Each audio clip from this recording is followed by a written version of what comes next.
Behind me is Gardoni Valtrumpier, Italy's gun-making capital. I've just spent 2 days here having a gun built. Let me tell you the story. Today we're gonna go through the process of having a custom stock hand-built by Beretta's master craftsman. Oh, that's nicer. And having some hand engraving done by a master engraver. The last 4 years making videos on this channel have been an education. And the knowledge I've learnt along the way is gonna influence every choice I make with this new gun. It's gonna be a lot of fun.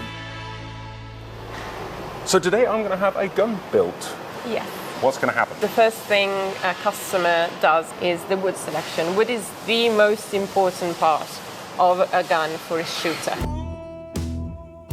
So once you choose the wood, you go into our room with our stock makers and they take your measurements. They have this piece of paper with all the measurements of a stock, and based on those measurements, they do a first molding of the stock. After that, you do what we called a white fitting. So basically, the stock isn't finished yet. They keep a little bit of room in the measurements so that when you do another mounting of the gun overall, they just fit every detail to your body. And then, if you have any other personalization that you want to do to your gun, sometimes for DT11 we have a lot of initials that wants to be engraved. So the receiver, while the stock is being finished, goes to our master engravers. I'm excited. Yes, I'm excited to see your gun as well. So with that, we headed into the wood selection room. Each blank in here has been specifically graded and checked for quality before it enters. Remembering that the wood choice can make or break the way a gun looks, or more importantly shoots, made me very excited for this process.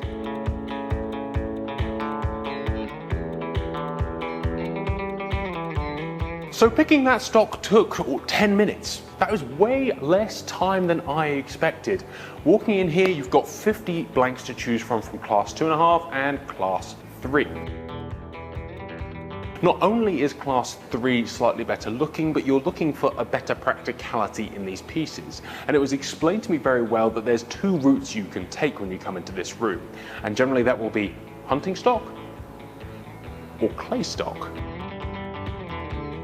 The client normally picks a wood and then he makes his evaluations. Okay.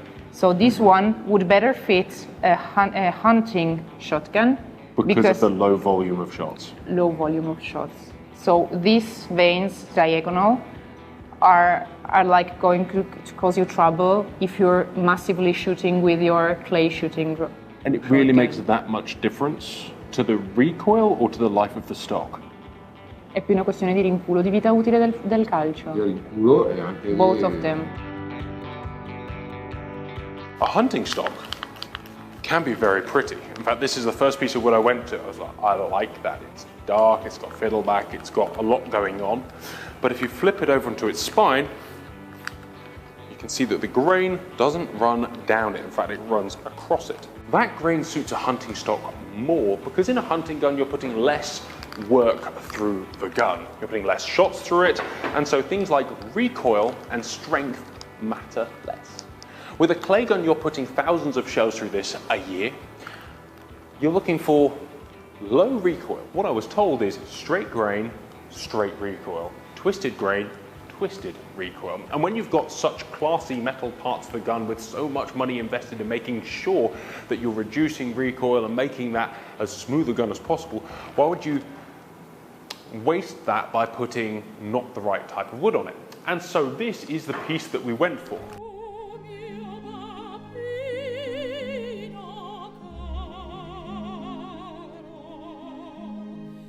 As you can see down the spine, you have supremely straight grain running down there. In fact, it couldn't be much better. Luckily, however, it's absolutely beautiful on the side.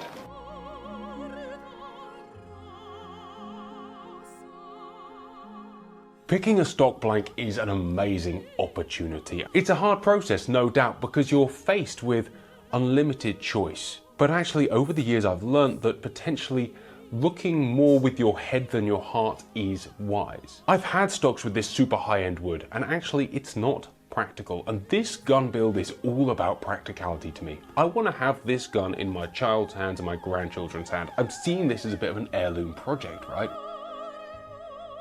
And having been exposed to thousands of guns over 100 years old now, one thing you don't see is really loud wood. The guys back then knew what they were doing. They were certainly dealing with thinner grips. It needed to be strong, it needed to handle recoil, and it needed to be pleasant to shoot.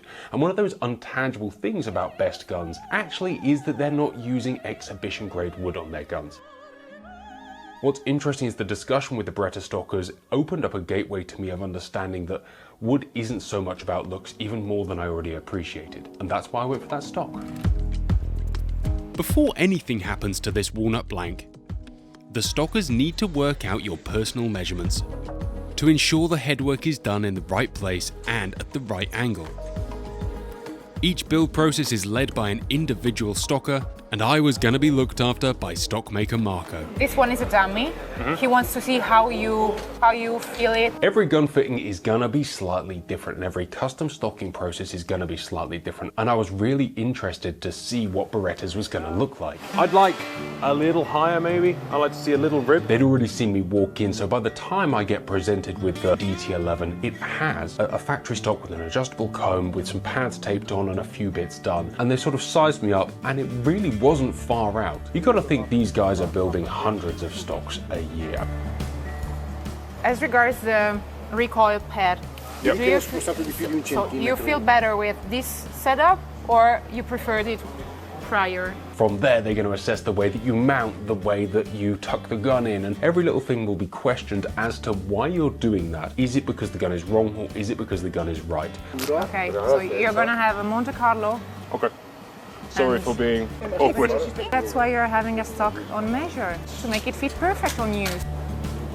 Certainly when it comes to custom stocks, having some understanding of your shooting style and definitely having a consistent shooting style is vital. I look at my own journey and see how far my shooting style has come. It would be wrong to be the same person now as you were then in any kind of form of life, right? How do you feel the gun on the shoulder? Generally speaking, I've got pretty protruding collarbone, so I always mount a little lower than most. Okay.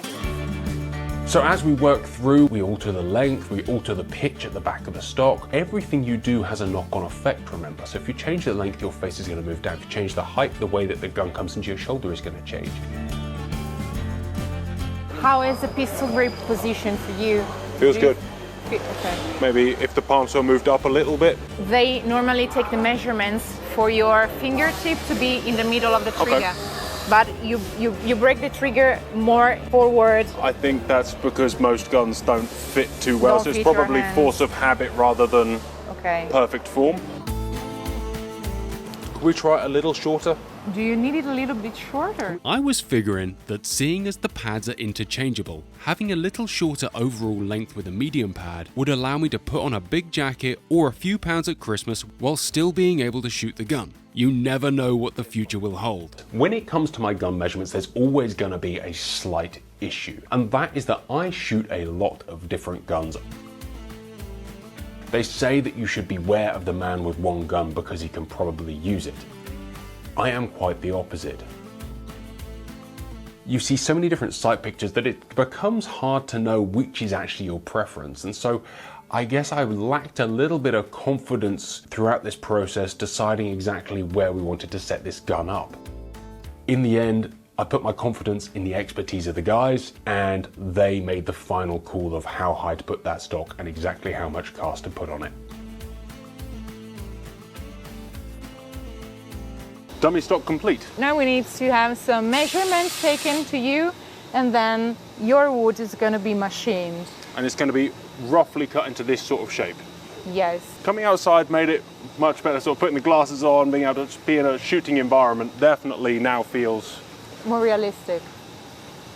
yeah, I'm confident. We might break some clothes.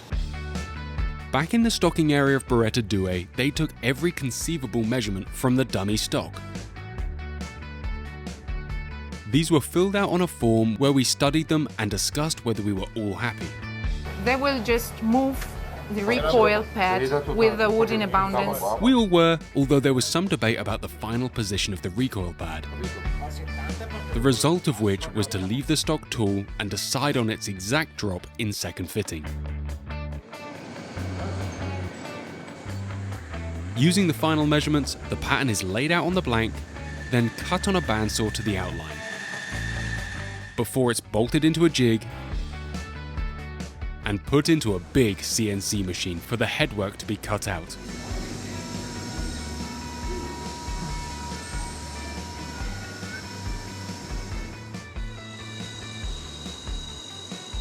Once they finish machining the headwork, fore-end selection time. You've got three options: schnabel tulip, a little lip at the end, full rounded, and beaver tail with those machine grooves in the side. This is the one I've had on the gun I've been playing with recently, and honestly, I just don't think anything about it. And I think for a fore-end, that is kind of the most important thing. I can't feel it, it just fits my hand nicely, and I think that will be the way to go. But at this point, we left Marco to it to finish off heading up the blank and hand fitting that wood to the metal before starting the rough shaping process for our fitting the next day.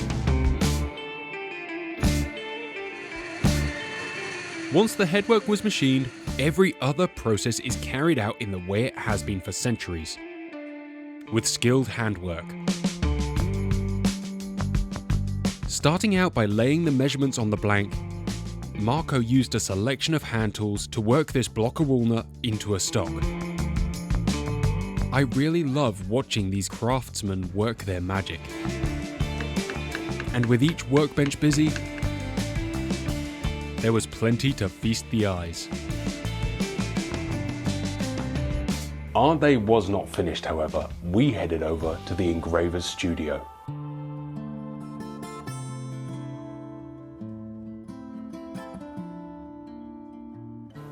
When we first spoke about this project, I mentioned custom engraving on a DT11 and asked whether that was possible, and the answer was, of course, which kind of surprised me, given it's a standard gun. Here you have a possibility to realize every engraving that you wish for. Obviously, the grade of gun you're buying does dictate the level of customization that these guys will go to. For an SO gun, the sky's the limit. For a DT, think more along the lines of monograms and initials. Coming here and asking for an engraving is just our duty. It's a standard work for us. Before a graver touches the metal, your requirements are discussed and a basic sketch made. The metal piece is then coated so that the design can be transferred on, before the major lines start to get cut. I consider myself very lucky, actually, to have had the engraving done by Luca, the head engraver at Beretta Due. And what I wanted was a hand-engraved rose on the top lever of the DT in memory of my niece who sadly passed away a few years ago.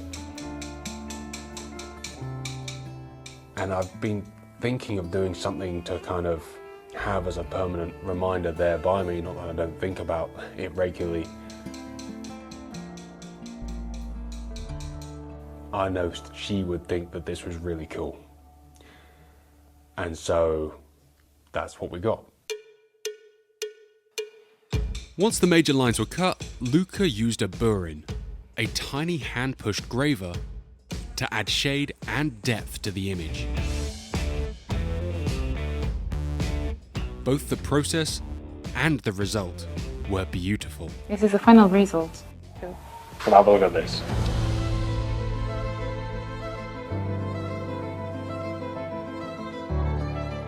You know, I really don't mind laser engraving. I own plenty of guns with it, some extremely beautiful, and I've seen over the years how much effort it takes to make a good laser engraving pattern. But there will still be nothing quite as special as hand engraving. Given just how unique each piece is after somebody has worked on it and given you a little piece of their life, I just think even the smallest embellishment like this, your initials on the oval of a stock, just make it special.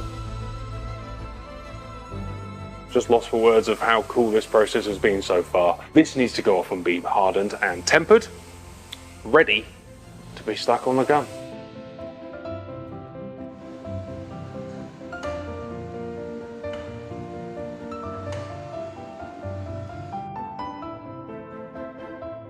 Being in that part of the world, doing something that I love, those experiences are just priceless. The next morning, we were up early. It was like Christmas. I was so excited to see what Marco had been up to, and I'm fairly sure he'd been working overtime, because by the time we walked in that room, the stock looked amazing. Now the second fitting began, with Marco working through measurement by measurement, making sure each was perfect. Nella parte di appoggio. He says you have a 1.5 millimeter higher. No detail was missed and no question too silly. Ancora? No, that feels good.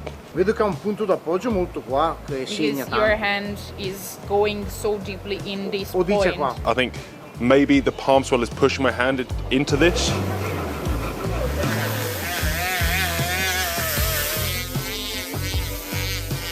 Working as a team, we slowly progressed towards the perfect stock. We're really into the fine-tuning stages now. This is where it's actually getting really exciting. We took 1 millimeter off the top of the stock. It was just a little high. Now we're playing with the grip. So we've taken a little bit out the back. Now we're down into millimeter perfect. I have a little pressure on the ball of my finger there, so we're just going to remove that so my finger can go straight into that trigger. And it's amazing, as that grip feels more perfect, that gun comes up better and better and better. Luckily, over the last couple of years of coming to Italy and learning more about the gun making here, I've picked up just enough words to be able to converse about guns. Outside of a gun factory, I'm pretty useless. When it comes to stock fitting, we're managing.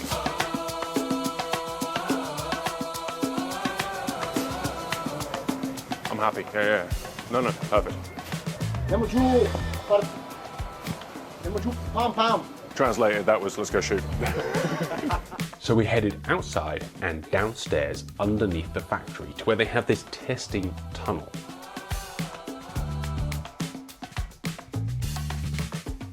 They give you a 24-gram cartridge and send the board back to a set distance. You mount, a green light comes on, you shoot. You do this a couple of times through the 2 different chokes in the gun, firstly to see your pattern, but more importantly to see where it strikes. Perfetta. I was pretty confident that it was going to be central. The gun felt good. I'd say we were absolutely bang on the money.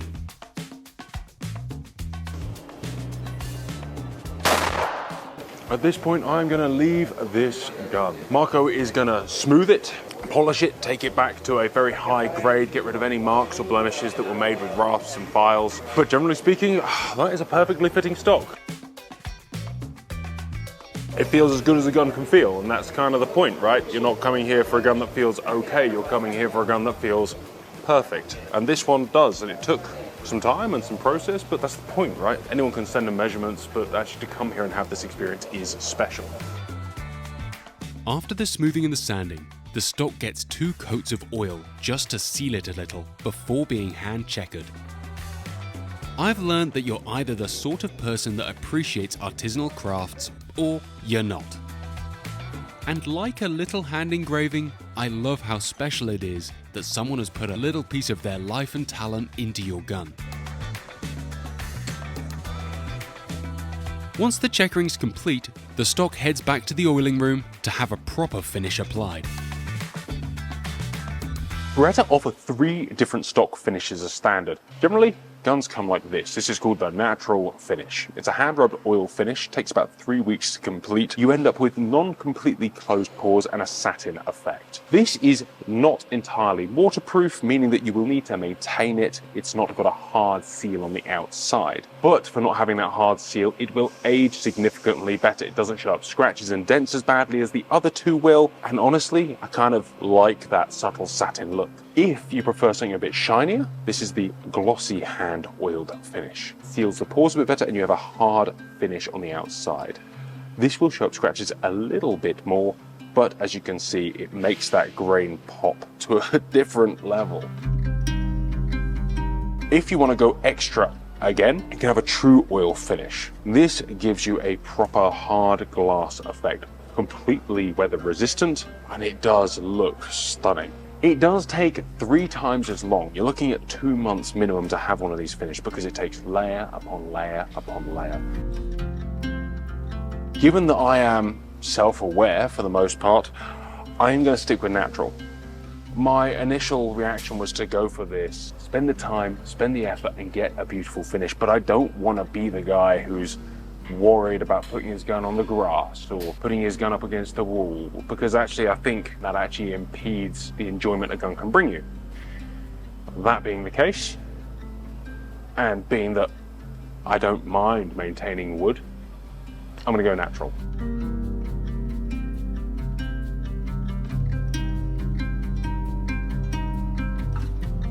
We're almost finished here. It is time for us to go home very early tomorrow morning.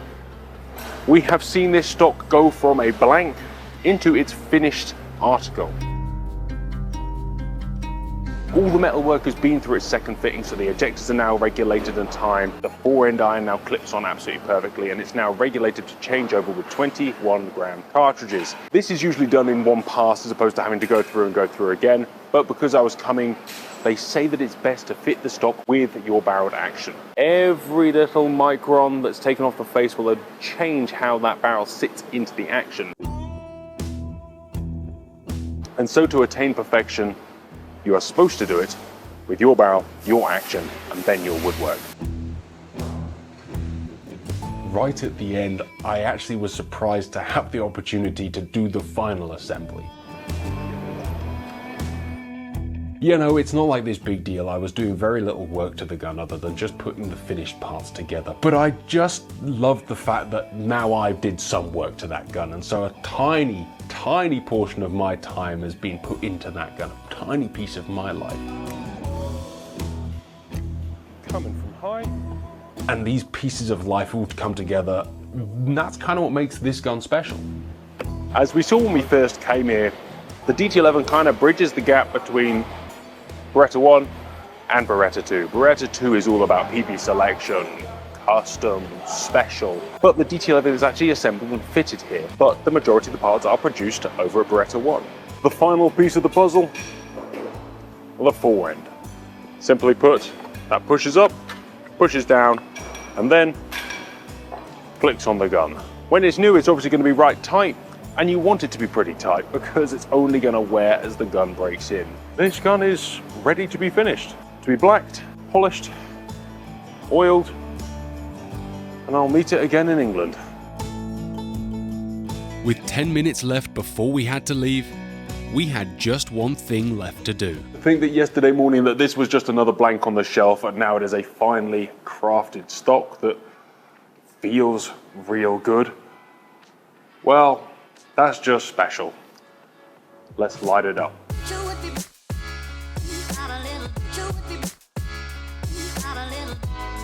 That is a very beautiful piece of wood. You know, it's not as wild as some of the ones in the other room, but honestly, from a technical perspective, it is damn near perfect. This gun needs to serve for years to come. There's no point in having a nice gun if it's just gonna break. So a good solid action and a good solid stock is where we wanna be. Guys, I'm gonna have to hand this back, and I'll see you in a few months in England. A few months rolled by, but then an email arrived, and I was on my way to the London Beretta Gallery to really make this pickup special.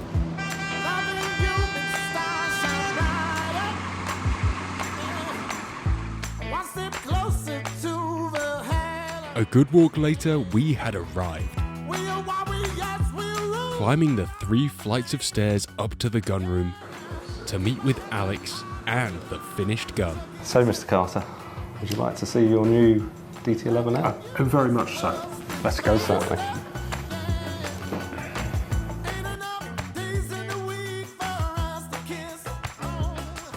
DT11L, we've got a few custom features. We've gone with custom stock dimensions, balanced on the hinge pin as we'd expect. During my journey, I found it quite interesting the amount of questions they asked that I was almost undecided on. Yeah. How do you find most people who perhaps aren't quite such gun addicts deal with the decision-making process? As every hungry gun salesman will tell you, there is no one gun that will do every job perfectly, but there's certainly a lot of things that you can do to make a platform as versatile as possible. So something like the specification that you've chosen here would look equally at home in the field as it would on the clay range. Lose the chrome exhausts and you'd be looking at a very, very traditional looking gun. How old are you? These are cool. Younger than you, I think. These are cool. The whole build process for me was about creating a gun that could last as long as possible and be relevant as long as possible in as many situations as possible, from the choice of the steel rib to the forend, sort of the most versatile forend, to the stock and the grip and every dimension we worked on, to the engraving. A gun that should fit in everywhere was sort of the name of the game, right? I'm still in two minds whether I should have just gone for a less practical stock, but I know this is gonna just work, never break, handle recoil the best. But it's the heart versus head argument, isn't it? Absolutely. The concept of fancy grades of wood is a relatively modern concept. It's something that we were really saying coming into gun making in the 70s and 80s. If you wind back the clock 100 years, the type of wood that you would use on a best quality gun would have been relatively conservative by today's standards, but it's because they viewed the wood as a structural component. It was something that was designed to stand the test of time.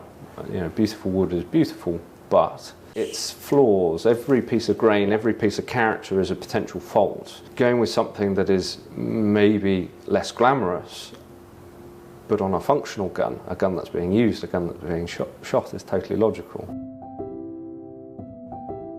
As happens any time two lovers of fine guns meet, Alex and I talked on for hours. Yeah, perfect.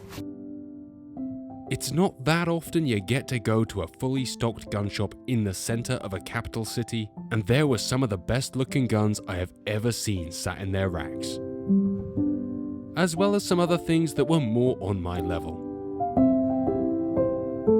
In the end, I needed to be dragged out of here as they needed to close up. The first outing with this gun couldn't come soon enough. I wish I could tell you that I was going to have the first shots with this on camera for you here today at Clay's, but I had the opportunity yesterday to shoot it on some pretty mega driven partridge, and those that know me know that I love all kinds of shooting, so how would I say no? Taking the gun out for the first time in the pouring rain at the Garth seemed a perfect start. And as the first towering partridge flew towards me, I was nervous. But the results spoke for themselves.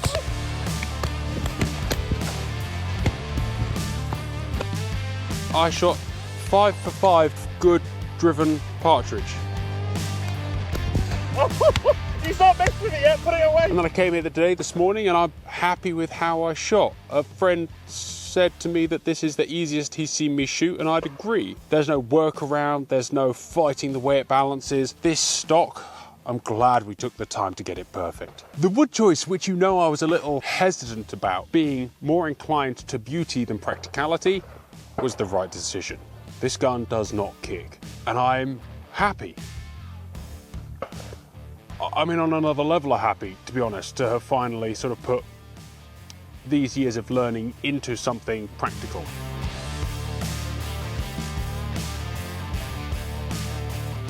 First, Clay's on camera with a new gun. No pressure.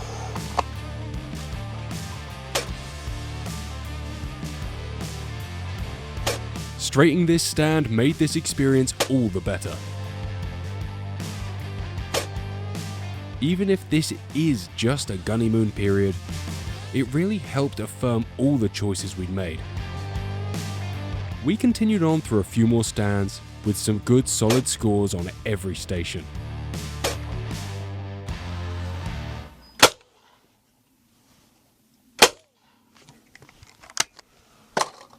I struggle to run stations and have done for quite some time. I feel so natural with this. I love the speed with which I can get through targets. I love not having to second guess myself. I've got no bead in the end. I took the bead out as soon as it landed. Everything about it just feels,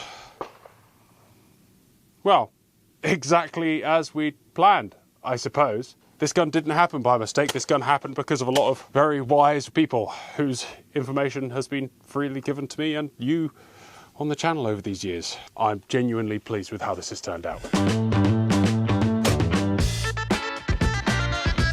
My general metric for how good I think a gun is how hard I find it to put the gun away and go home.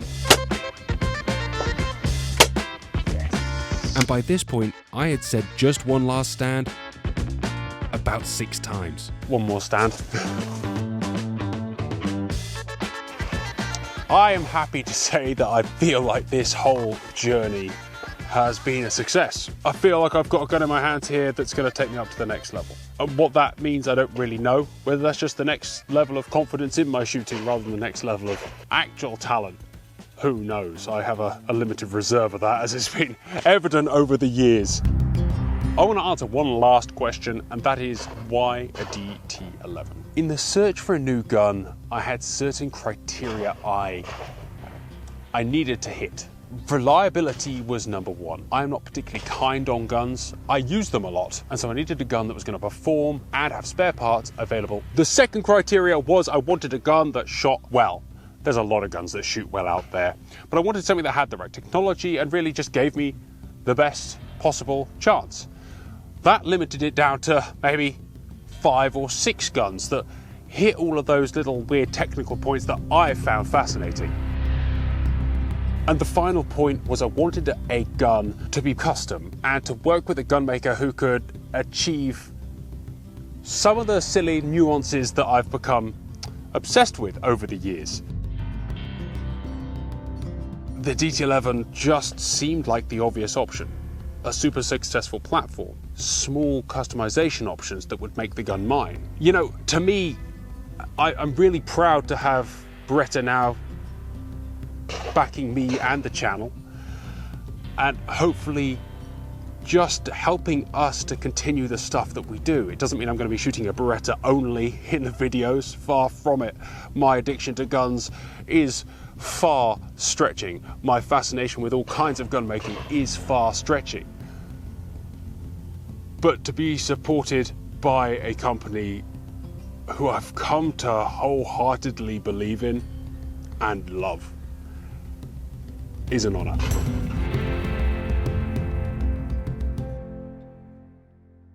Thank you for watching, guys. This channel is made possible by our amazing sponsors. You can find out more about them in the description down below. And if you want to support the channel, you can join as a member. You get loads of extra content, well, some extra content, and occasionally we hook up and go clay shooting together as a membership group. If you don't feel like joining today, we really appreciate you watching and subscribing. Have a wonderful day.